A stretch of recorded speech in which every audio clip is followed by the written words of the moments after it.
Амжилтын эхлэл болсон хүсэл мөрөөдөл эхлээд сэтгэл зүрхэд тасдаг. Дараа нь оюун бодолд төлөвлөгдөж, ам хэл үг яриагаар илэрхийлэгдэж, бэрхшээлийг давж тэмцэж шантрахгүйгээд зөв цагт, зөв үеийг зөв замаар амжиж хийж байгаа нь амжуулж чадаж байгаа нь бусдад дэлд бидэгдэх үед амжилт аль хэдийнэ дэргэддэрсэн байна.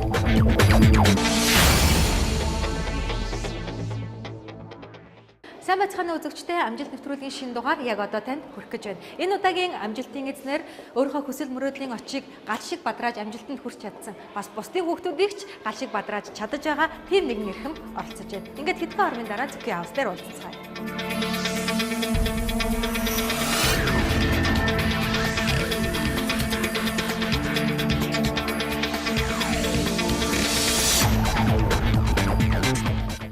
Тэр багш мэрэгжилтэй. Гэхдээ бусд багш нараас илгаатай нь агуу хүсэл мөрөөдөлтэй байсан. Ингэж миний одоо ирээдүйн шинэ Монгол орныг байгуулах хүмүүсийг гаргах тань анхны очил тэнд бадарсан л да. Гэхдээ хүслээ биелүүлэх тийм амархан байгаагүй. Айгүй тийм ядраал, унмаар юм шиг одоо ер нь болимоор юм шиг тийм үеуд бас хүнд бас тохиолдсон л да. Тэр ерөнхий боловсролын сургуулиудад хийгдэж буй шинжилгээг 14 жилийн өмнө зоригтойгоор хийсэн. Тийм сургуулийг л би хараад Монголд нэг ийм л юм байвал нэг дийлцэн хүмүүс гарах нь гэж бодсон. Түүний хүсэл бол Монгол хүн бүрийн хүсэл. Энэ хүртэл хийж чадсан юм чи би өнөөдөр өстө Нобелийн шагналтанд яагаад төрүүлж болохгүй гэж. Одоо миний дотор бол одоо Нобелийн шагналтанд төрүүлэх гэдэг мөрөөдөл болчихсон. Харин одоо тэр шинэ мөрөөдлөө биелүүлэх гэж байна. Би бол нэг 40 төрхийнхаа өмнө шинэ Монгол ахлах сургууль авах 37 мөрөөдөлтэй болоод захирал болж ирсэн. Одоо яг 50 хүрлээ. Тэгэхээр одоо яг одоо 50 насны мөрөөдөл юм. Түүний төв хүнхээр сонирхолтой. Гэхдээ эхлээд хувь заяа түүний хаашин хөдөлсөнийг нэвтрүүлгийн эхний хэсгээр үзээрэй. Яамн дээр нэг юм шалгалт хийгээд Японд явах ингээд одоо монголчууд сайн мэддэг нь Ошин гэж кино байдаг. Тэр Ошины нутаг баг. Энэ дөрвөн хүүхдэд дагуулж ирдэг хоёрт анх удаа үзлээ гэж шуугал явуулсан. Тэгээд бид нар чих зөрөгтэй том ярьдаг хүмүүс байна л да. Монголчууд ч. Нэвтрүүлэгт маань оролцохыг зөвшөөрсөн танд маш их баярлалаа. Баярлалаа. Тэгэхээр нэвтрүүлгийн Япон хоорондоо хувь заяагаа халавсан тэр түүхээс эхлэе гэж бодлоо л доо. Тэр үед чинь зах зээлийн нийгэм чилжээд удаагүй байсан. Бүгд л аж ахуйн амьдралаа яаж авч явах вэ гэж бодож ирсэн тэр хэцүү үед Япон орныг зорих болсон шалтгаан юу байсан бэ? Би 95 оны 10 сард Япон явсан юм байна. Тэгээд дөнгөж картын бараанаас салаал тий лангуунуудаар нөгөө жоохон бараа тавуулж ирсэн үйл дээ. Тэгээд тэр үед ингээд 10 жилийн ажиллаж байгаа багш нараас Японд мэрэгжил дэвшлүүлэх гэх нэг жилийн тийм хөтөлбөр зарлагдсан юм байна. Тэрийгэж би юунд явах гэж байгаа ч мэдэхгүй яваад яамн дээр нэг юм шалгалт хийгээд Японд явах ингээд тэг гүйж явж байгаа тэр шалгалтанд орцсон. Тэгээд баг юу өгөөч бараг мэдээ. Тэгсэн шалгалт нь англи хэлээсэн. Тэгээд мэдж чадхаараа бөглөөл ингээ байтал. Тэгээд дандаа адилхан л бид нэр 10 жилийн багш нар тэр үуч англи хэлж мэддэггүй зүгээр физикээ заадаг л хүн байлаа. Тэгээд их л азар л тэнцсэн л дээ. Тэгээд ерөөсөө л хувь заяа маань л намайг одоо Японд явуулсан юм л гэж бодож байгаа. Энэ Японы газар нэрийн зураг байна тий. Анх Японд та яг хаана очиж ирсэн бэ? Тэр Ямагата гэдэг. Одоо монголчууд сайн мэддэг. Ошин гэж кино байдаг. Тэр Ошины нутаг баг. Энэ. Маш их цас ордог хэвээр. Аймаар одоо Японд дотор их хүйтэн 100-ны их халуун. Ер нь бол их л тийм хэцүү газар байсан. Би Токио чи энд байж байгаа шүү дээ. Токио маань энд байж тий. Тэгээ ингээд дээшгээ яваад нэг 5-6 цаг явдаг газар. Япон орн руу явах зорилго нь юу байсан бэ? Мэргэжил дэвшлүүлэх ингээд тэгээд очиод ямар ч нэг мэргэжил дэвшлүүлж чи тэгээд тэр нь өөрөө тэтгэлэгтэй Японы засгийн газрын тэтгэлэгтэй гэж байсан учраас бас яхаа тий Японд очиод газар үзэнгээ нэг хэдэн төгрөг тэтгэлгээсээ нөөцөлж аваад ирчихийгээд би ч бас дөрвөн хүүхэдтэй их нэртэйгээ тэгээд картын барааны дараа их хэцүү амьдралтай байсан л да. Тэгээд багш нарын цалин маань ямар байсан бэлээ. Тэгээд тэр боломж олцсны дараа бол ер нь ганцаараа явъя. Хэдэн төгрөг нэг жилийн хугацаанд тэтгэлгээ жоохон хэмнэлтэд зарцуулаа хэдэн төгрөг олж ирээ гэдэг нь ихний зорилго байсан л да. Монголд байхдаа бол тийм сургуультай болно гэсэн мөрөөдөл байгаагүй. Би чинь ер нь бол багшлал юм л дээ. Тэгэл багшаа хийгээл багшлаад хэдэн шавнар гаргаж байгаад бол өөрөө их сэтгэл өндөр байдаг юм хүн байсан. Тэгээ Японд очисон. Тэгэл очиод ерөөсөө Японыг мэл гайхад зэл хөгөрсөн л дөө. Ямар өндөр хөгжилтэй ингээд одоо хүмүүс ярьдаг л да ямар хоггүй цэвэрхийн гэдгээс эхлээд өстө бүх юм үдсэн болгондоо бол ер нь гайхсан. Тэгээ бас нэг хор шар хөдөлсөн л дээ. Энэ ороо яагаад ийм сайхан мундаг хөгжсөн юм болоо. Тэгээ бодонгоч ерөөсөө л энэ бол хүнийхээ хөгжил даа.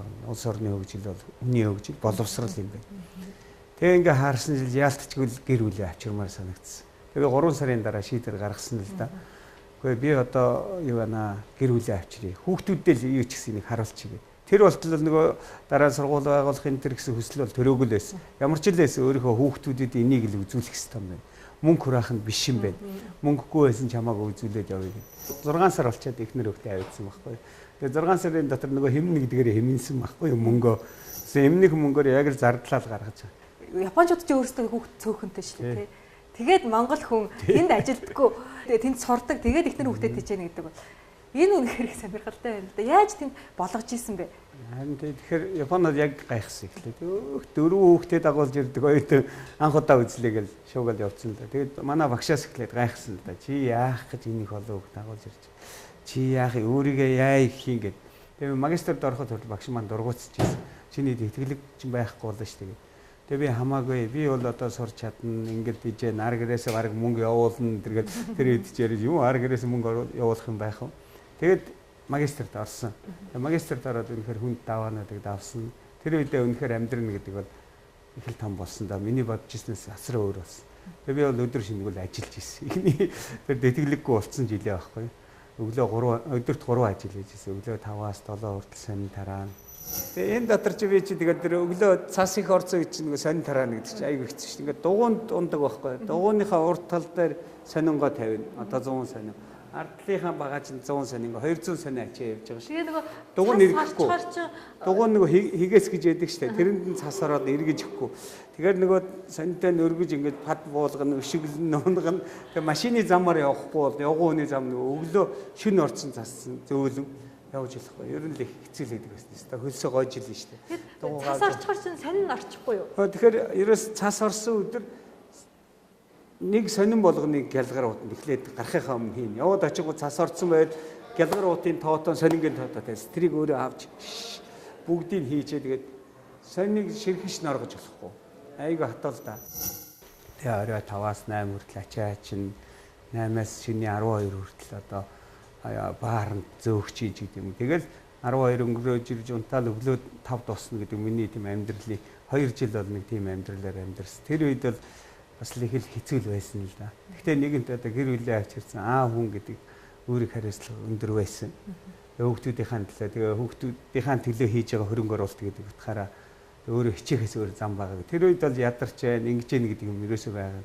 Юу сонь тарааж явахдаа би өглөө гүйлт хийж яагаад баярлал гүйдэг. Орой ачаа ачиж явахдаа би жимд те одоо бүр цалинтай жимд явж байна. Цалинтай жимд яваад ингээ авч яах гээд өөрийгөө тэгжил сайхан тайвшруулж их урам зоригтой байсан л да.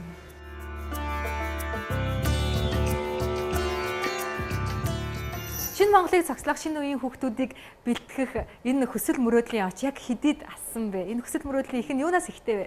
Тэгээ эхний нэг жилийн тэр хүнд явж хоёр дахь жилээс тэтгэлэггүй болсон хоёр дахь жилээс би тэтгэлэг аваад тэгээд тэр тэтгэлэг авсан үед амар миний 3 өдөрт 3 ажил хийжсэн цалин маань тэр тэтгэлэгтээ тэнцэжсэн байхгүй. Тэгээд тэр үед бол үнэхээр сэтгэл хөдлөсөн. Яагаад намайг сонгочихв? Яагаад энд надад өгөөд байгаа юм бол тэгэхээр нэг тэр хүмүүс нэг маш их талархаж байгаа юм чинь нэг л талархлын сэтгэл байсан. Энийг би юу гэж илэрхийлэх вэ гэхээр тэр хүмүүс нэг л юм амласан байхгүй. Би бол мөрөөдөлтэй өвн. Яг тэр үед би мөрөөдөлтойгээд тэр үед миний мөрөөдөл бол би сургууль байгуулах гэдэг мөрөөдөл давхар орж ирээд тэрийгээ тэр хүмүүст бүр зарласан байхгүй. Ачиж юм бол би мөрөөдлөө биелүүлж ил харуулна. Би бол Монгол ахлах сургууль байгуулна. Монгол орныг нуруундаа өрчих хүмүүсийг бэлтгэх сургууль байгуулна л гэж амласан юм байна. Ингэж миний одоо ирээдүйн шинэ Монгол орныг байгуулах хүмүүсийг гаргахтай анхны очил тэнд бадарсан л да. Тэр чинь ингээд өдөр тутам бодоод цаасан дээр бичээл сэрүүлээ тэрийгээ дэвтэр дээр хуулаад яваад ахаар чинь дүр зураг аягүй гоё гараад ирчихэж байгаа байхгүй. Тэгээ би бол ер нь хүмүүсийн өмнө дээр ярихад бол ер нь нэг байгуулсан сургуулийн багш шиг ярьдаг байсан байхгүй. Төсөөлд байгаа мөртлөө сургууль маань хідэн давхар хаана ямар кабинеттэй байх вэ? Хүүхдүүдэд яаж сурах вэ? Төгсөгч нар маань ямар юм болох вэ гэд өөрөө толгоонд зурцсан байна. Ингээд наривчлаад дүр зургийг гаргацсан. Хүчтэй төсөөлж бодох юм бол ер нь их хүчтэй сайн юм байл л дээ. Нэг талаасаа та ингээд төсөөлөд бодсон байна. Нөгөө талаасаа тэнд чинь зөвхөн төсөөлөх биш бас практик одоо туршлах хэрэгтэй. Хүүхдүүдтэй нөгөө тэнд бас сургууль сурч исэн болохоор тэднэр бас их одоо туршлагыг өгч исэн байна. Тийм. Хацтаалда 4 хүүхдтэйгээ очсных баг сургууль, дунд сургууль дараа бүр сүлд ахлах сургууль дараа бүр сүлд дээд сургууль хүүхдүүд маань яваад орсон. Тэр үед бол би яст амьдаар нь Японы боловсролыг газар дээр нь үзэх боломж нэгтсэн. Японч нэг юм эцэг эхчүүд ингээл байсгээл авчиж үзүүлдэг байхгүй. Баг сургууль бол ялангуяа. Тэгээ би явж байгаа тэр 3 төрлийн сургуулиас нь хоёроос нь манай том охин тоогос гэдэг охин байгаа. Одоо хууль зүйн яамд ажилладаг. Тэр охины маань тэнд орсон одоо Ямагатагийн баруун ахлах сургуулийн сургуулийг хараад би бол ухаан алдсан. Ерөөсөө ийм сургууль байд юм. Ер нь сургууль байгуулна гэж бодоод байсан. Тэгсэн чинь ингээ очиж хараад яг миний нөгөө бодоод байсан сургууль маань тэнд өөрөө бэлнээрээ байж идэг байхгүй. Тэгээ нөгөө баг зүүдэнд харсан юм маань нийлээд ирэнгүүт бүр практик дээр шууд багшаас нь улаан цагаан гуйж байгаа юм. Багшаа энэ номоо өгчих те.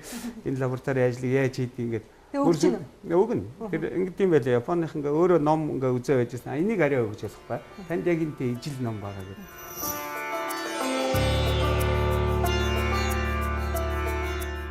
Ер нь бол ингээд копи хийлээ. Копи машин ингээд Япончинд ингээд мөнгө хийгээд копи хийдэг юм ингээд ил тавьсан байж байгаа. Тэгээд шууд ороод номоо хараад ишаал таалагдсан номнуудад уцаар нь копи хийж аваад. Хичээл яаж зааж байгааг нь үзэхээр үзүүлдэг юм байлээ. Гэхдээ би жоохон худлаа хийж орж ирсэн. Тэр нэгээр одоо юу гэж хэлээд орох вэ? Манай энэ охин ерөөсөө хичээлийг үүсэхгүй байна гэж бодлоо. Тэгсэн багш нар гайхаад наад охин ч гэсэн үүсэж байгаа айгүй сайн байгаа ш тэгээд би гээ охин гэртээ хараад ирэхээр даалгараа сайн мэдэхгүй байна. Би одоо ахлах сургуулийн багш, дээд сургуульд багш байсан. Би охиндоо санаа зовж ийн гэж тэгсэн чинь захирал дээр орж бичиг аваад нэг өргөдөл шиг юм бичлээ. Орох зөвшөөрөл авлаа. Тэгэж орж иж багшийн хичээлийг харж байгаа байхгүй. Баг дунд нь бол нээлттэй. Яг тийм хүчтэй одоо Япон орныг нуруундаа үүрч явах хүмүүсийг бэлддэг ахлах сургуульд бол багш нар ч завгүй хүүхэд завгүй. Амар ерөөсөө 1 минут гэтэл амар өмтэй болсон. Тийм сургалт байдаг баг. Тэгээ тийм сургуулийг л би хараад Монголд нэг ийм л юм байвал нэг нэг дийлцэн хүмүүс гарах нь гэж бодсон. Яг охин бол биед агаад үнэхээр чадчих байгаа юм чи. Тэгээ би бол зүгээр ард нь суугаад бодлоо охиндоо тусалж байгаа нэртөө ингээл тагнуулдал бүгдийг хараад багш нар нь яаж заадгийг те. Яаж юмаа бэлдэж чи хүүхдэд тарааж хүүхдийг яаж даалгаврын шалгадгийг шалгалтаа авахдаа яаж авдгийг гэдэг чи хүүхдэр яриулээд мэдэхгүй шүү дээ. Амьдрал дээр очиж үзээд мэдчихээ. Тэгэж хулгаалсан. За хүсэл мөрөөдөл нь байна, дүр зураг нь байна. Бүр боддоор хэрэгжүүлэх тэр яг энэ шиг болно гэж бодсон тэр бодол нь байна. Тэг яг энэ бүхэн Монголын хөрсөн дээр яаж боваа? Монголдоо яаж энэ бүхнийг бий болгоо гэдэг. Тэгээ энэ их чухал л да. Тэгээ би ингээ мөрөөдөөд ер нь бол миний бодол юм байсан. Өөр би ч магистра төгсчээ докторт орсон байхгүй. Докторийнхаа ажлыг бол би Монголын ахлах сургуулийн curriculum-ийн шинжилт гээд 2 жил байгаа ахлах сургуулийг 3 жил болгоно гэсэн судалгаа хийгээд тэгээ би докторын 3 жилээ тэнд сурахаар бодож ирсэн байна. Доктороос орчин тэр үедээ диссертацаа бичээ хамгаалчин. Тэгээ Монголдо ирээд тэгээ бодсныхаа дагуу нэг 10 жилийн сургууль дотор 3 өрөө түрээслэж юм ингээ хийж эхлэнэ гэж миний яг бодит газар дээр буулгах гэжсэн төсөөлөл бол тэр байсан. Гэсэн чинь намайг нэг хэдэг ороодрын надад итгэлэг өгсөн хүмүүс магистрийн 2 дугаар курст надад итгэлэг өгжсэн хүмүүс маань намайг докторд орсны дараагийн жилд удаж авчираад чи их сонирхолтой залуу чи нэг яриа хийгээч ахаад сургууль мөрөөдөл чи юу болж ийн гэж чи нэг сайхан мөрөөдөл амласан ш гэсэн. Мөрөөдлөө би ерөөсөн мартаагүй. Докторхийн диссертацийн ажлыг бүр өөрийнхөө мөрөөдлийг биелүүлэх юм болгоцсон. Тэгээ бүр ингээд сурах хүчгээ орчуулад эхэлсэн юм байгаа гэсэн чинь асуулт асуухаар нь одоо чамд хариулж байгаа шиг л дээ. Өө байгаа дүр зураг бүр бүлэн болцсон. Хөтөлбөр нь гарцсан, ном сурах хүчийг аваад орчуулад эхэлсэн гэсэн чинь чи тэгээ ойтом одоо доктор чи 3 жил сурна тэгээ харих гэсээрээ тарих юм уу юу удаа шүү дээ. Чи одоо байгуулж болдог юм болно шүү дээ. Нэг тэр үед чи нэг Монгол хүн чи нэг хэнэггүй гэдэг шиг тэгээ юм чадахгүй чадна гэдэг чадахгүй юм байдгүй болно шүү дээ гэдэг байсан. Тэр утгаараа хийх болоод бид нар чи их зөрөгтэй том ярьдаг хүмүүс байна л да. Монголчууд ч. Тэр нь бас амны билгээс аштын бэлэг гэдэг шиг айгүй гой юм гарч байгаа. Япон хүн чинь бол дандаа хичнээн бэлэн болсон ч гэсэн ингээ одоохондоо тий одоо болно гэдэг нэг угаасаа тэр хувь хүмүүнийх нь зан мөн чанар байна. Монголчууд болохоор бүр огт юугүй байж сууринч байхгүй хад хит эсвэл том ярьчих гээд байдаг. Тэгэхээр тэрийг их сайхан тохируулаад жоохон Япон хүн шиг суурин бэлдсэн үед бол Монгол хүн шиг зөрөгтэй ярих.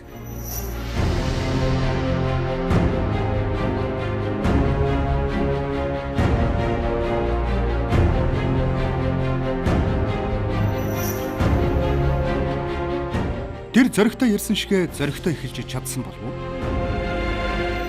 1999 оны зам баггүй. 1960 Улаанбаатар хотод харин дуудлага худалдаагаар хувийн сургууль байгуулах хүмүүст газар зарж байна. Дуудлага худалдаа зарласан баггүй.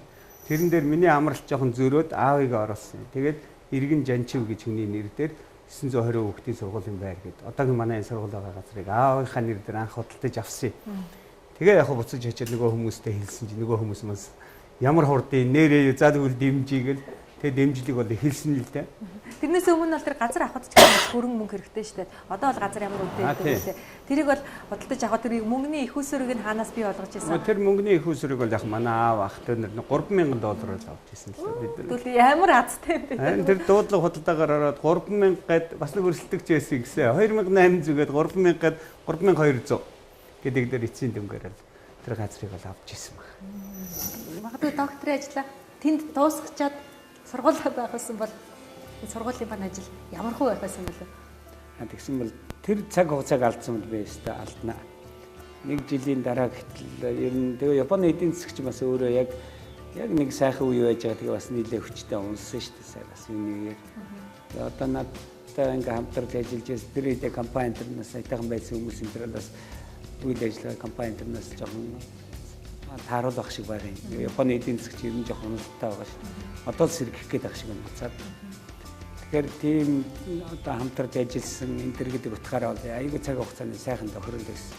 Тэр би бол зөв ажлыг хийсэн гэж бодож байна. Бүх боломжийг ашиглаад яг зөв цагтаа ашигласан. Тэгээд цааш нь тэгээд сургуулийнхаа газрыг авчихсан. Дахиад очисон нөгөө хүмүүстэй хэлсэн. Нөгөө хүмүүс маань ингэж бодсон юм байлээ л $30-40 мянган доллараар сургууль оголж гинэ. Японд тэр үед их мод болж исэн юм байлээ. Филиппин улсад байгууллаа, Мьянмар улсад байгууллаа гэдэг. Халуун нутагт ойжод нэг дээвэр бариад нэг нэмгэн хаан бариад тэр нэг хэдэн ширээ сандал оруулчихад $30-40 мянган доллараар барьчдаг гэдэг. Манайх ч бол жижигхэн байшин л да.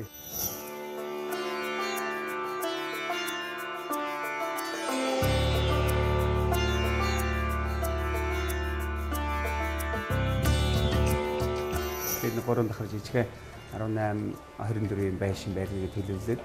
Тэгээд тэр маань $300 мянган болчихдог байхгүй өөртгөн. Сургууль байгуулахаас өмнө энэ макетыг гаргацсан байсан юм уу? Гүү. Эхлээд ерөнхийдөө зураг нь энэ барилгын зураг. 300 сая ч юм уу. Тийм. Энэ 4 жил байшин барьж ирсэн. Тэгтээ бас ингээд нөгөө ерөнхий газар маань энэ байсан учраас бас боломжтой нэрээд өргөжиж магадгүй байт.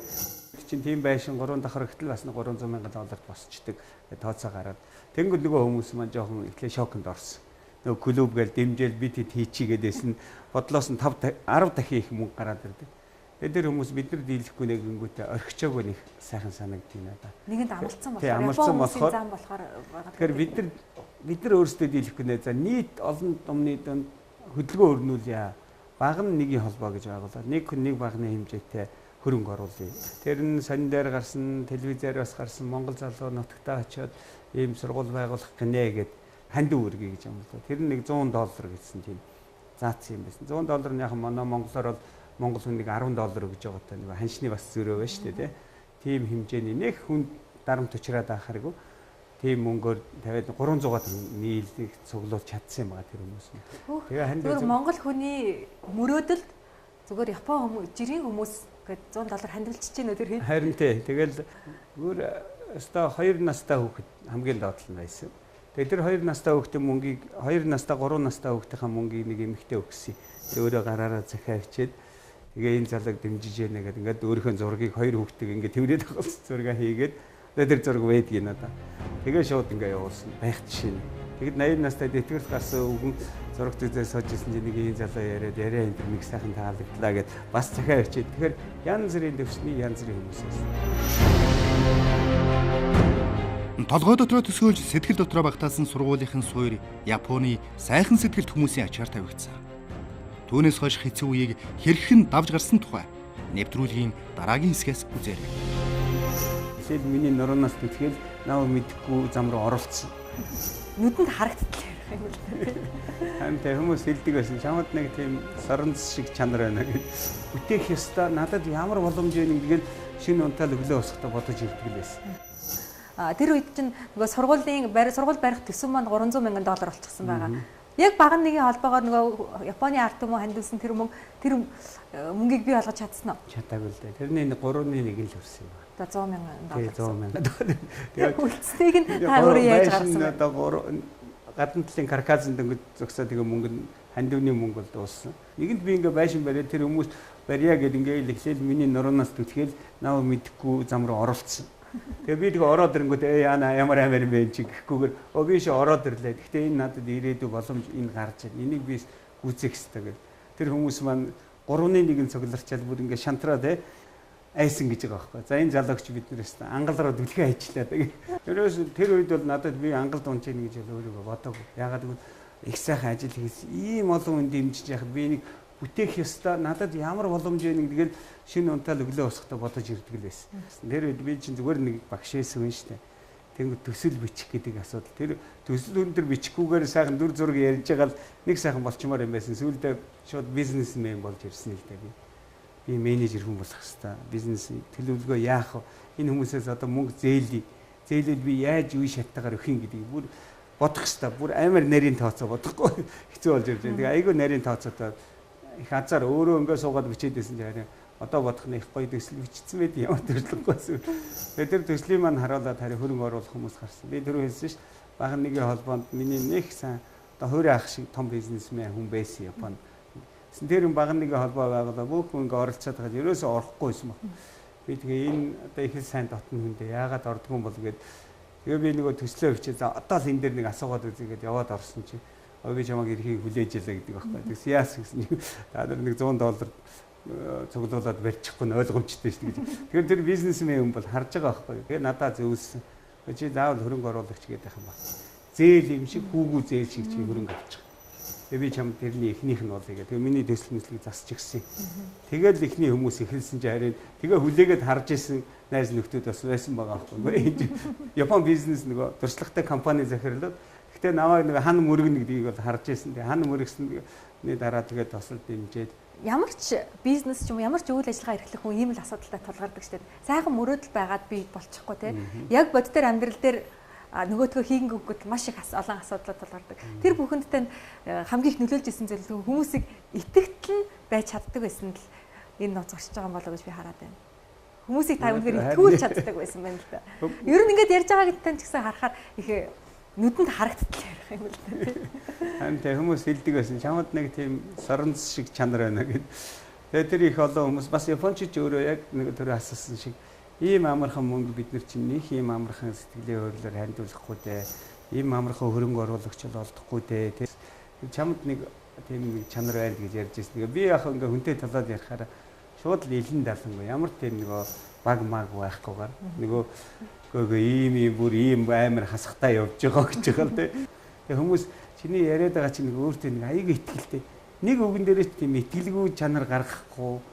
Ерөөсөө л ингээл байгуулсан цаасан дээрх юм мөртлөө нэг байгуулсан байшин яриад сургууль яриад байгаа юм шиг ярьдаг учраас бид нэр аягүй итгэл төрж исэн л гэж ярьж исэн юм. Өөрөөр хэлбэл өөртөө маш их итгэсэн байгаа болохоор бусдын итгэлийг олохтой ч гэсэн ер нь маш өндөр байсан. Ерөөсөө л хүн чинь тийм юм нэ. Өөрөө итгэл хийн гээл зориглол тэрэндээ өөрөө итгэл явна. Гэхдээ мэдээж бусдууд эдгээр надад тусалчих байх, энэ хүн ингэчих байх, тэгсний дараа ингэнэ гэж биш юм биш. Өөрийнхөө өвчөнд итгэцэн. Хүн дэмжиж яхад би нэг бүтээх ёстой надад ямар боломж вэ гэдгээл шинэ унтаал өглөө босохдоо бодож ирдэг л байсан. Тэгэл цаасан дээр ингээл уулзах, баярах, учрах юмнуудаа хичээж юу хийх вэ гэдгээ хичээл. Тэгэл өдөрж ингээл нөгөө юм хийгээл шинэ унтахынхаа өмнө бодоод өглөө босч ирд нөгөөдхөөс ирүүлж бичээл. Тэгээ яваад хахаар ингээл ажил чи айгу бүтэмжтэй.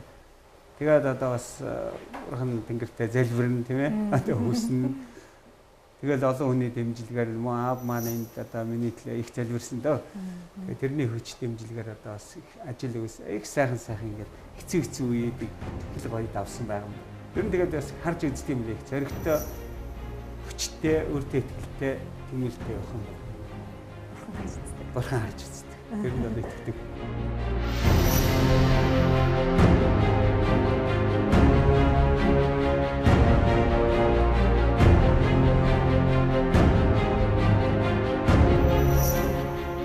Бодно гэдэг эхний алхам.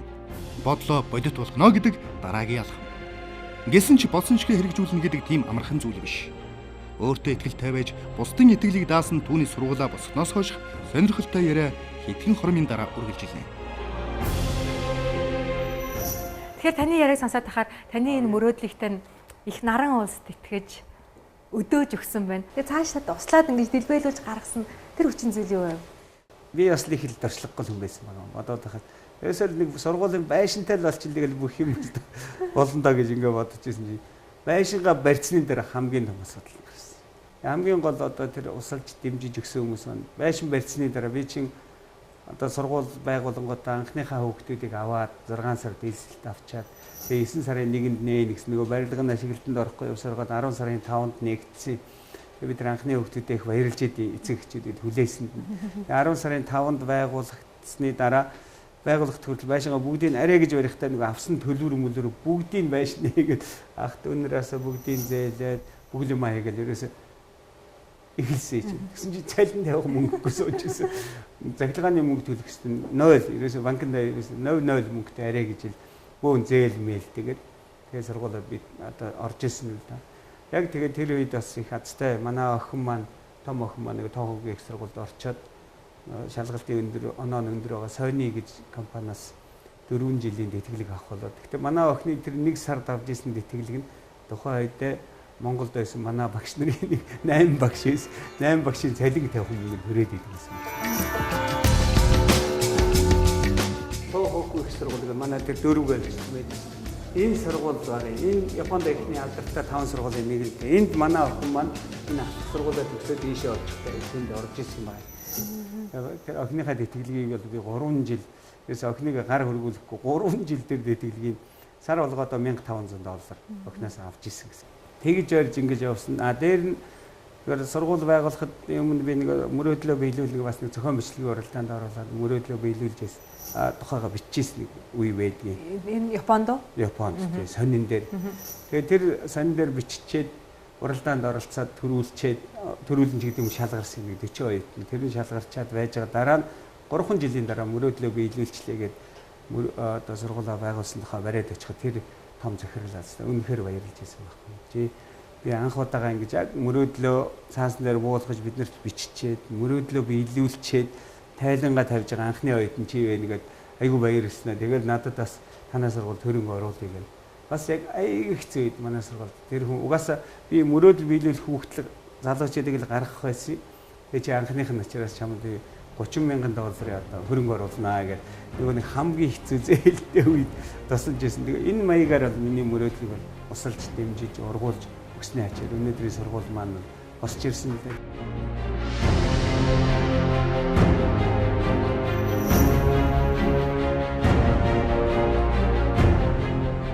Би ч хүний ачиг мартахгүй хичээдэг хүн байхгүй. Тэгээд сургууль байгаас нэг баг нэгэн холбооны хүмүүсийн нэр байхгүй эндээс. Тэгээ энэ хүмүүсийн нэрсийг би сургуулийнхаа хананд мөнхөлнөө. Та нарын нэрс манай сургуулийн хананд сийлэстэй байгаа шүү гэж. Тэгээ нэг ийм сайхан самбар гаргасан. Ингээ гүйцэгээд бүх хүний нэр байгаа.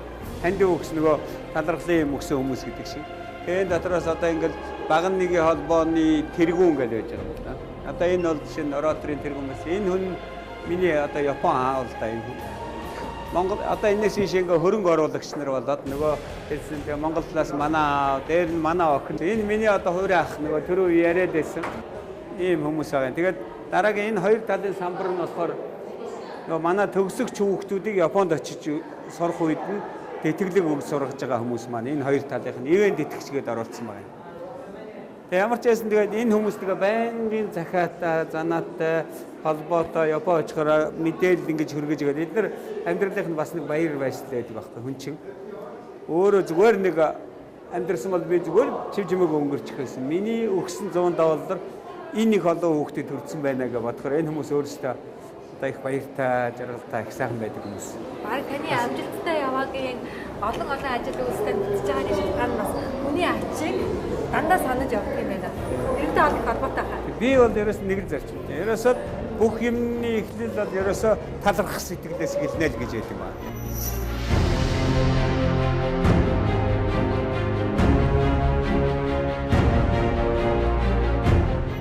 Энэ сургуулийг босгоход хамгийн гол баг нь болсон хүн. Тий. Кинран гэж алтан цэцэг гэдэг нэртэй. Манай ихнэр тэгээд тэгэхээр одоо энэ сургууль 2 багна гэх юм. Миний хань нэг багна цаахгүй. Тэгээд хүүхдүүд би чи Японд гэхээс илгүй Монголдо их ажилтаа болсон. Японд очихоор оюутан нэртэй. Тэгээд өөр хүүхдээ нөгөө бүгдийг навчаараад өөрөө эхлээд тийжээл 3 ажил хийдэг гэсэн сүүлдээ бүр тийжээлэгдээд Японоос энд ирсэн ажиллаад байдаг. Тэр ардтал бүх юм авч явсан. Тэсэл энэ хүний байхгүйсэн дэв сургууль бий байгуулж чадахгүй. 2000 оны 10 дугаар сарын 5 2 хоногийн өмнө Орсын цас хайлж намрын налгар өдрүүд боллоо. Сургуулиа амжилттай нээж анхны хичээл эхэллээ.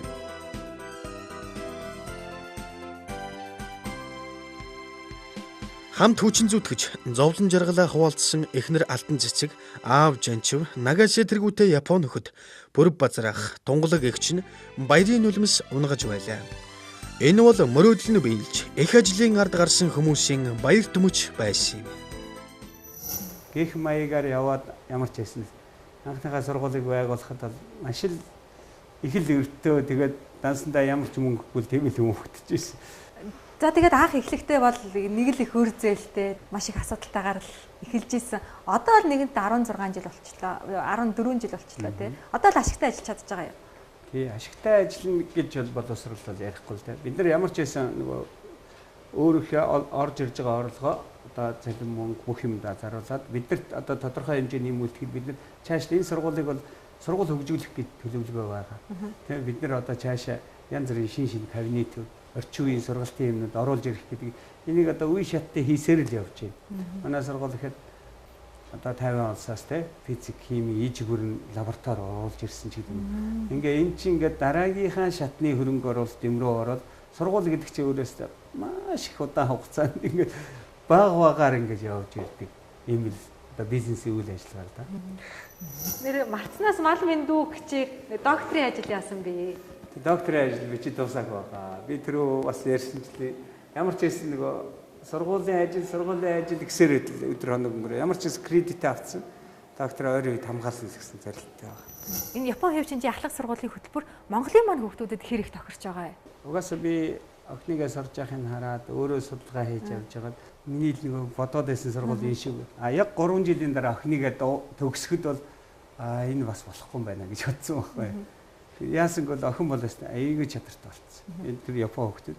Ста нэг номыг ингээл уншихад ерөөсөд доор нь уншина. Гүлгээд хууцаар нь уншина. Англи хэлний орчуулга юм гээд ерөөсөд ин чадварт нь толгоо нь ингээл томроод байдаг. За зүрх сэтгэл нь юу болж ийн гэхээр тэрлээ их ингээд цаг яваад байхаар нөгөө их сайхан одоо кино үздэг ч юм уу тийм уран зохиолын сайхан ном уншиж хүний сайхан яриа сонсох амьдралаас таашаал авах байхгүй болчихж байгаа байхгүй. Гэхдээ тэрийгээ дараа нь яг ингээд орон ортлоо тэр чадварыг хүн сурах үедээ суулгаж авчаад өшөө дэшээ явсан хойно болдог гэж Японод бодоод байгаа юм л да. Тэр нь бас жоохон алдаатай. Тэгэхээр Монгол хүүхд чинь бол одоо ингээд найз нөхөрлөл үерхээл те нөхөрлөл одоо янз бүрийн одоо хөвгүүд гэтэл сахилга гутаал гэж штеп. Ийм юм бол хүнд байх хэрэгтэй байхгүй. Тэгэхээр л бид нар хэр хэмжээгээр оруулах вэ гэдэг нь миний тийм тасалсан юм тийм байхгүй. Тэгээ Монголынхаа алийг нь үлдээх юм. Монголынхаа алийг нь үлдээсэн Японы алийг нь оруулсан бэ. Тэгэхээр Монголын ерөөсөө Япон бол ингээд 90 бодлогыг 90 минутанд бодохын тулд тэрийг автоматар чэйжлэх болж байгаа. Тэгэд Монголд бол тэрний бодлогыг аягүй сайхан зараад учрыг нь ойлгуулж бод. Би бол багш нарыгээд энийгээр заа. Япон багшийг заахгүй шүү гэж байгаа юм нэгдүгээр. А нөгөө талаас одоо Японоос юу оруулсан бэ гэвэл Япон бол өдөр жингээ сургууль дээр байдаг тий. Тэрийг оруулж байна. Манайх чинь өглөө хичээлэл өдөөс хойш гэдэг бол тэгэхгүй. Тэгээд хүүхдийн дүн нууцлалтай байх хэвээр. Юу ч гэсэн би чинь олон улсын жишгт хөтөлбөрт нийцсэн гэж байгаа учраас төгссөн хүүхд маань гадаадын ямар ч дээд сургуульд орж чаддаг хүүхд гаргаад гэдэг нэгдүгээр зорилго байсан.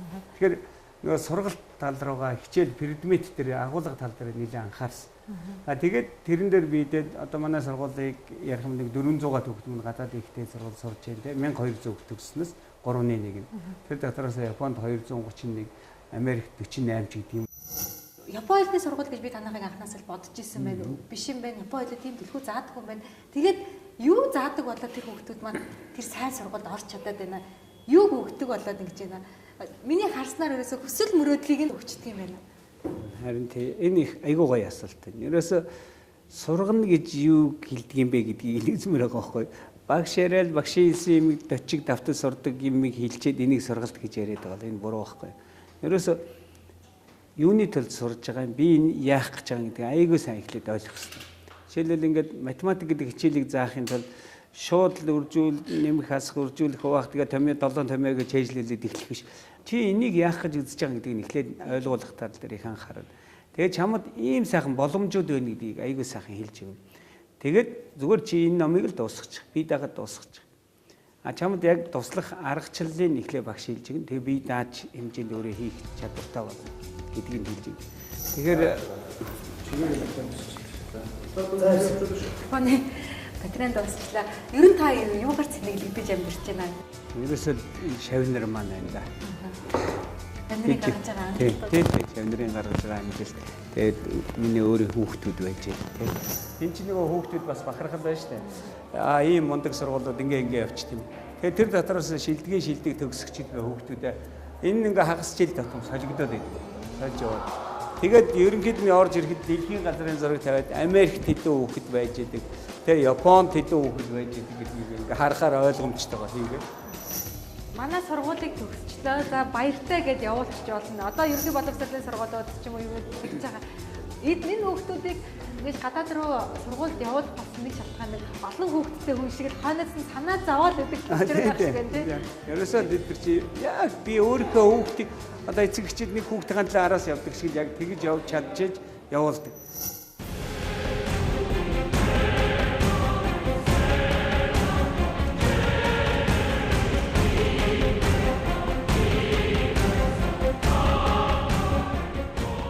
Танд нэг үзэл нанд юм байгаа. Би 10 жилийн хойгоор яг нэг ийм хөшөөнөөсөр босхийг номер 1 нь босч байгаа юм. Яг гурван талд нь ягаар бичсэн. Шинэ Монгол сургуулийн төгсөгч ирээдүйн Нобелийн шагналт нэгдсэн үндэсний байгууллага нарийн бичгийн дараа Монгол улсын төрийн тэргүүн хийгээд дэлхийн аврах таны алдрыг мөглөхөөр энэхүү хөшөөний суурийг босговоо гэж. 12 ертөнцийн сэтгэлтэй багтаас эрхэм төгсөгч таныг анхдагч нь болохыг хүлээж байна хичээгээрэй. Ямар гоё. 10 оны 9 сарын 12 яг манайх 10 сарын 5-нд манайх ойгоо хийсэн. Энд номер 1 нэг жил би тийш номер 2 гэнэ суурах шиг босгох байхгүй. Одоо энэ дэр би одоо Батцай гэж охиныг босгох ёстой гэж л харж байдаг байхгүй. Тэр нь одоо ирээдүйн Нобелийн шагналт. Тий, ирээдүйн Нобелийн шагналт манайхаас одоо Харвардд сурж байгаа тэр. Зарим хүүхдүүд энэ дэр тоглоо дээр нь гараад зогсож идэв шүү дээ. Ингээл ямар ч юм би ирээдүйд гарна гэдэг мөрөөд хід мөрөөдөө дээр нь гарчихсан ингээд арай гараад загнуулаад буугаад. Та дараагийн бол би дахиад нэг асуулт асууя. Одоо хүүхдүүдэд энэ нас их өсөлт мөрөөдлийг нь бадраах тийм хүчийг өгж байгаа гэж бодож байна. Таныг энэ сургуулиа байгуулах тэр дүр зураг таны толгойн дотор байхад юу хөдөлгөвч хүч болж исэн бэ? Харин тий. Би ч нэг мөрөөдлөө бичээд тэтгэлэг авсан хүн байгаа шүү дээ тий. Зохион бичлэг бичсэн. Тэр зохион бичлэгэн дээр биччихээд хүмүүсээ шагнал аваад тэтгэлэг авсан.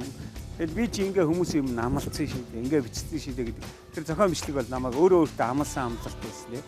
Тэр маань намайг хөдөлгөж авч явж. Энэ юм дүргсэн л дээ.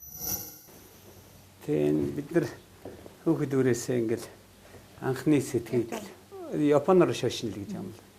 Тэг хүн ингээл нэг амжилт гаргацсан үед сэтгэл нь амар гоё хөвлөгдөж байгаа. Тэр үед нь хүүхэд болгоноос за миний хүү одоо Японы их сургуульд ороод идэм Америк их сургуульд ороод за одоо яг юу сурах гэж тий. Чи тэр анхны сэт энэ 4 жил юу сурах гэдгийг ялж бичээд. Бараг зорилго нь гэсэн үг юм. Зорилго нь аахгүй. Тэгтээ ингэдгийг надад зориулж ичихгүй шүү. Багштаа зориулж ичихгүй. Багш нартаа зориулж ичихгүй. Өөр спонсор зориулж ичихгүй. Зөвхөн өөрөө өөртөө зориулаад. Тэгэнгүүт хүүхэд ингэ бодож байгаад яг өөртөө энийг бичих гээд 4-5 өдөр болтоо шүү. Ингээл ихнээс ингэ ноорглол бичээд. Тэгж яагаад аяйгуу гоёор бид нар стандараа янзын гоё гаргаж ирсэн. Тэгээ тэр нь бол ингээд өөрөө өөртөө амлсан. Хэдэн жилийн дараа би тим болно шүү гэдгийг ингээд амлаад бичсэн. Одоо энэ ерөнхий сайд болно гэж бичсэн. Нобелийн шагнал авна гэж бичсэн тий. Оскарын шагнал авна гэсэн хүүхдүүд ингээд бүгд бичсэн. Тэр нь тэгээд үнэхээр тэр нэг сэтгэлээс нь бичсэн юм байгаа. Тэгээ би одоо ганцхан юм хэлдэг. Энэ явж байгаа хүүхдүүдээ. Миний хүү шошинго мартааг үзгэй. Миний мөрөд, миний ирээдүйн зорилго бол анхны эмэгтэй, анхны Монгол нэгдсэн үндэсний байгууллагын ерөнхий нарийн бичгийн дарга болох юм. Шинэ Монгол сургуулийн 1-р үеийн төгсөгч Батзаяа ихчийнхээ бичсэн шашинг уншиж танилцуулъя. Надад маш том нэгэн мөрөөдөл байдаг. Би Монголын ирээдүйн Нобелийн шагналтан болно. Мөн ирээдүйд сурагч оюутан судлаачид хүрч ирээд өөрсдийн Үнэхээр бүр маш гоё санагдаж байна. Бүр бахархалтай байна. Гэхдээ нэг юм асуудал байна. Их амиа оцсон юм шиг санагдаж байна. Шинэ Монгол гэж яриад байна. Яагаад боловсролынхаа систем энэ бүгдийг нэвтрүүлж болохгүй гэж? Яагаад бүр далаадтайгаар ингэж хийж болохгүй гэж?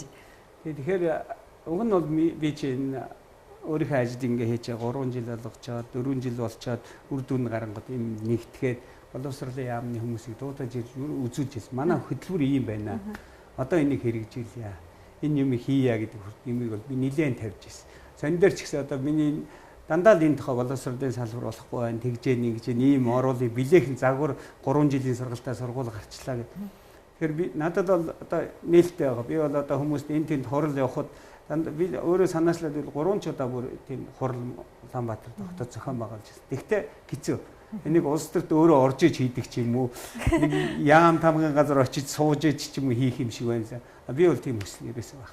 Би ганцхан ажил хийж чадаад байгаа. Энэ хүүхдүүдийг гаргаад төгсгөөд хийгээд байгаа. Энэ ажлыг хүн ер нь чаддаг ажиллаа. Тэгээ зөв байран дээр ажил хиймээр юм шиг байгаа. Яг би ингээд боловсролын тухай яриул би нэг хинээс татахгүй ярьж чадна. Гэхдээ бол би тэнд очиад сайд болоод юм хийгвэл надад юм дотно. Тэгэхээр би бол багш болоод багш байгаад сайхан яагаад. Одоо би дараагийн зорилт бол их сургууль байгуулах гэсэн мөрөөдөлтэй. Ахлах сургууль нь юм амжилтанд хүрсэн гэдэг шиг дээд сургуулийг ярьж явах юмыг ярих л одоо миний амьдралын маань жанжин шугам.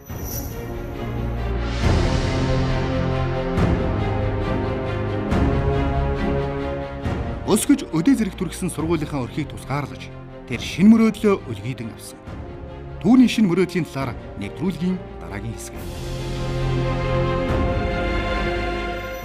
Тэр 9 сарын 1-нд бид нар нээлттэй хий. Амжих уу? Амжина. Эцнэрийн дотор байранд энэ ингээд амьдардаг байсан юм байна. Залуу үедээ хүн жоохон зовлон амсна гэдэг юм уу. Шинэ мөрөөдлийн талаар сонирхъя. Технологийн дээд сургууль. Монгол бол хувийн сургууль их байгаа. Технологийн дээд сургууль бол байхгүй. Одоо зүгээр мэрэгжил одоо сэтгүүлч, хуульч гэдээ олгоод байгаа болохоос яг техник технологи талаа одоо энэ IT инженерүүд танахаас төрнө гэсэн үг үү? Тий, IT-гаар барахгүй. Бид нар бол 8 мэрэгжилтэй л дээ. Тэгээ үндс нь бүр одоо өндөр технологи 8 мэрэгжилтэй. Өнөөдөр бол тэр хэрэгцээ маш их чухал байна. Монгол орн чинь нөгөө хөгжлийн бас нэг цоо шин шатанд гарч ирчээд байгаа. Одоо New Mongol Institute of Technology гэдэг албаар би New MIT гэж яриад байгаа. MIT гэж одоо дийлхэн алдартай том сургууль шүү дээ. Яг тэр сургуулийн ер нь жишгээр хуулсан. Одоо хуулсан л гэж хэлнэ л дээ. Одоо бол цаасан дээр байгаа сургууль. Одоо цаасан дээр. Таны толгойд бол байсан. Одоо цаасан дээр бууцсан. Одоо бүр бодит амьдрал дээр буух гэж байгаа тий. Одоо энийг бол энэ одоо ч 3 сар болох гэж шүү дээ. 2 сар гарцсан. Тэгэхээр 9 сарын 1-нд бид нар нээлттэй хий. Амжих уу? Амжина. Тэгээ манай энэ цаасан дээр байгаа сургуультаа бол бас гадны сургуулиуд аягүй гоё юм холбогдож бас орж ирж байгаад нь бид нар их баяртай байгаа. Тийм. Бүр одоо бүр гэрээ хийгээд эхэлсэн сургууль бол бас манай энэ сургууль дотор байгаа юм. Жишээлбэл энэ Японы нэг сургууль байж байна. Тайваны нэлээд том сургууль байж байгаа юм. Энэ сургууль байх. Тэгээ энэ маань миний одоо 50 насны маань мөрөөд. Энэ нэг шав нэртэй хэлээд байгаа байхгүй. Багш та нарыг урайлан дуудаж яа шүү гэдэг. 50 насыг та нар тойрохгүй шүү. Дайрах заавал дайр тойрчихгүй. Тэгээ 50 нас болсон үедээ бодороо багш нэг мөрөөдөлтэйгээд явж исэн даа гэдэг. Тэгээ ер нь үе үедээ л ийм сайхан мөрөөдөлтэй тий 20 насны нэг сайхан мөрөөдөл байна, 30-д байна, 40-д байна. Тэгээ би бол нэг 40 төрхийнхаа өмнө шинэ Монгол ахлах сургууль авах 37 мөрөөдөлтэй болоо захирал болж ирсэн. Одоо яг 50 хүрлээ. Тэгэхээр одоо яг одоо 50 насны мөрөөдөл нь энэ. Зорьсондоо хүрнэ гэдэг ерөөсө таны л уйггүй чанар юм шиг байна л да тийм. Энэ зан багаас өвлөгдөө, эцэг эхээс өвлөгдөө. Эсвэл одоо энэ таны амьдралын энэ хугацаанд өөртөө бий болгосон зан чанар уу? Тий, өвлөгдсөн ч гэж магадгүй тийм. Хүнд ер нь ДН гэж байдаг шүү дээ. Тэгэхээр манай аав их мундаг хүн л дээ бас аав ээж маань. Тэгэхээр ах дүүнэр маань ч гэсэн. Тэгэхээр бид нарт бол бас нэг үн тудлаа хэлэхгүй бас юмны хадлын яваг чанар бай. Тэрнээс гадна бас нэг онцлогтой юм. Би ч их залуудаа амьдрал зохиогоод 19 настай байхдаа анхны хүүхдээ болоод 25 настай байхдаа 4 хүүхдээ байгаад 25 настай байхдаа 4 хүүхдээ болсон. Тэр үед нь тэгээ тэр чинь 88 он тэгээ байжсэн 90 он болоод 4 жоохон хүүхдээ зах зээлж картын бараанд ороод тэгээд тэр би хэд ажихын дэдийн багш нарын дотор байранд энэ ингээд амьдэрдэг байсан юм байна. Амьдралын төлөө явал тэр ингээл тэмцэл маань аяндаа намайг Монголд байхдаа их л хорцолсон л да. Тэгээ зуны амралт болонгууд нөгөө ганцхан 8 гэдэг шиг Ирээн лөө явна, Бээжин лөө явна, хоошоо Иркутск явна, Москва явна гэл тэгээ вагон дотор 8 хэн ч гэдэм ингээл тэр ингээл их хатуу жилтэй амьдрал тэр нэлээд чангаруулсан юм шиг байгаа юм. Тэгээ би түрүү хэлсэн шүү дээ Японд очиод нэг 3 ажил хийж исэн гэдэг. Үндэ Япончууд хараад намайг толгоос ихсэрж ийстэй бие хэмхиллээ хэцүү ямар балаин гэдэг ус. Тэгэд миний Монголд амьдарч исэн амьдрал бүр хэцүүсэн баг. Тэгээ энэ юм маань нэг ингээл одоо бодоол төлөвлөөд энэний ард гарыг ингээл явахаар л бас гарчаад ирсэн.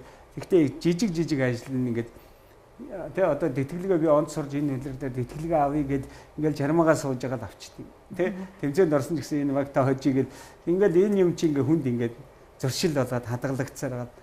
Одоо тэр сургууль байгаа л ингээ том ажил руу дайраад ороход огт урд нь тийм дуршлаг байхгүйсэн салмартах л байсан ба. Тэгтээ тэр нэг урдлын жижиг нэг даваад байсан чи энийг ч гэсэн давна гэж бодчихдаг. Тийм л юм өгдөг юм байлээ. Тэгэхээр залуу үеэс зүгээр телевизээс байгаа залуучууд энэ хандаж хэлэхэд залуу үедээ хүн жоохон юм зовлон амсна гэдэг юм уу. Бэрхшээл зовж байна гэж бодохгүй дав туулахын талаар заавал нэг арга байж байгаа байхгүй.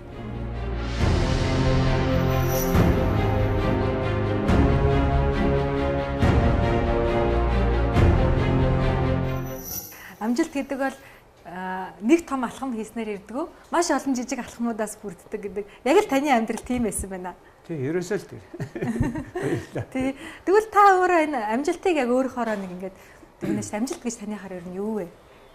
Тий, амжилт бол одоо өөрөө яг нэг юм энэ хүсээд тэгээд тэрлэг ингээд ерөөсөө тууштай. Ямар ч эргэлт буцаж эргэлзэх юм байхгүй гарал сэтгэхийг л ерөөсөө амжилт.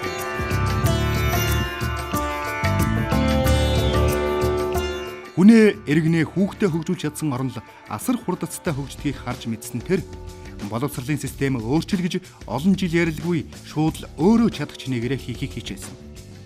Одоо тэр Монгол орны ирээдүйн төлөө ирээдүйг сайхнаар цогцлоох иргэдийг бэлтгэж байна. Энэ бол түүний амжилт. Энэ бол түүний эх орондоо хийж буй хөрөнгө оруулалт. Нэг жижигхэн бэлэг танд бэлгэх гэж байна л да. Хэрвээ та хин нэгний хүсэл мөрөөдлийг зурах харандаа байгаараа гэж тийм сайхан үг гэдэг юм билээ. Та бол үнэхээр хүсэл мөрөөдлийг нь зорсон, тийм сайхан харандаа байж чадсан, тийм нандин хүн байж. Үнэхээр бахархалтай хэлмээр байна л да тий. Тэгээд танд энэ бэлгийг харандаагүйг мөн дээрээс нь удирдхан ухааны дэлхийн хамгийн эртний сурах хүч жинхэнэ хүчгээд энэ намыг танд өгье.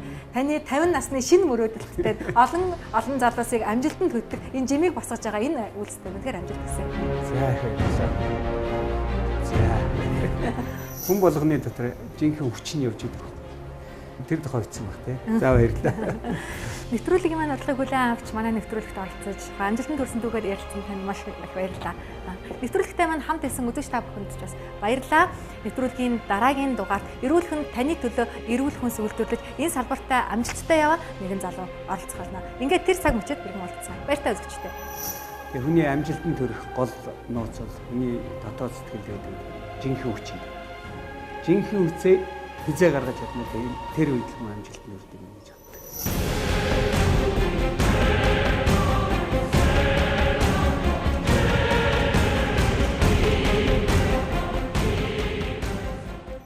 Мөн Монголын шилдэг эрдэмтдтэй хамтран ажиллаж тэдний судалгааны ажлын үр дүн амьдрал дээр хэрэгжүүлэн инновацийг амжилттай хэрэгжүүлж яваа тийм ирхэн оролцож байна. Энэ бүх жор яг хэний авдраас гарсан бэ гэж. Сайн бүтээгдэхүүн хий гэж одоо бодсон энэ сэтгэл санаанаас гарсан. Бид нэр өөрсдөө юм амжааг багт монголчууд хийсэн ба та нар одоо яаж ийм амжилттай ийм юм хийж чадваа гэж тэр гадаад дээр гайхаж юм хийж байгаа нэг хэсэг нь болоод үйлдвэрлэж марч гадар болохгүй байсан. Дэлхийн брэнд Монгол гэдэг үгийг сүүлийн үед маш их хэрэглэдэг болсон байлээ. Тэгвэл Монголын брэнд дэлхийд гэсэн тэр сайхан үгийг танаа брэнд бүтээгдэхүүн алтчаар гаргаасаа гэж үнэхээр хүсэж байна. Баярлалаа тань.